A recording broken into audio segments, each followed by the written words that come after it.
साल 2023 के शुरुआत में ही बिहार बीजेपी को एक बड़ा झटका लग गया है। लंबे समय से बीजेपी में शामिल रहे एक बड़े नेता ने जदयू का दामन थाम लिया है।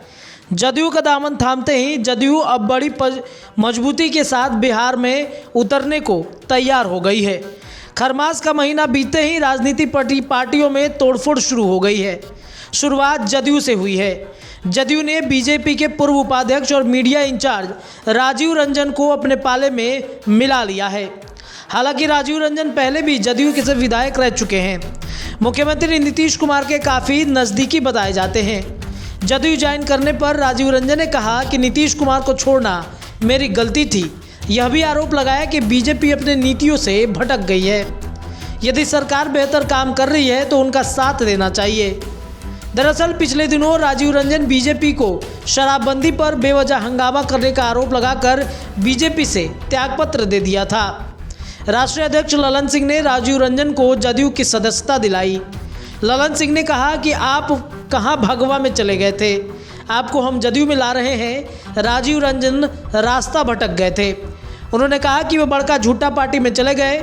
सुबह से शाम तक झूठ का पुलिंदा भारतीय जनता पार्टी बोलती रहती है।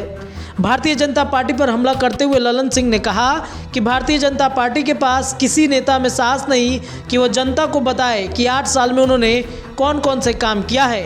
ललन सिंह ने केंद्र सरकार के कई योजनाओं पर सवाल खड़े करते हुए पूर्व केंद्र सरकार को कटघरे में खड़ा किया और कहा कि केंद्र सरकार की सभी योजनाएं विफल हो गई हैं। उन्होंने कहा कि केंद्र सरकार ने 2014 में कहा था कि करोड़ों लोगों को हर साल नौकरी देंगे, लेकिन आज नौजवान ठगा गया।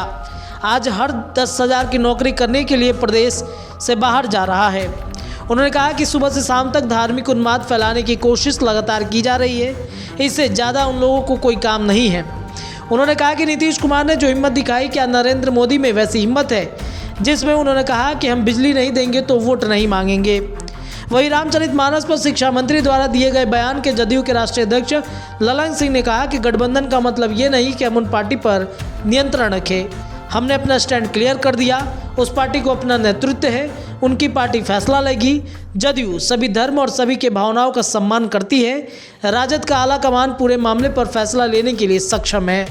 साथ ही साथ उन्होंने उपेंद्र कुशवाहा को कहा कि पार्टी को आगे बढ़ाने के लिए कोई काम नहीं हो रहा, जिस पर उन्होंने कहा कि हमारी पार्टी बहुत आगे बढ़ रही है, लगातार पार्टी को आगे बढ़ाए जाने का काम किया जा रहा है।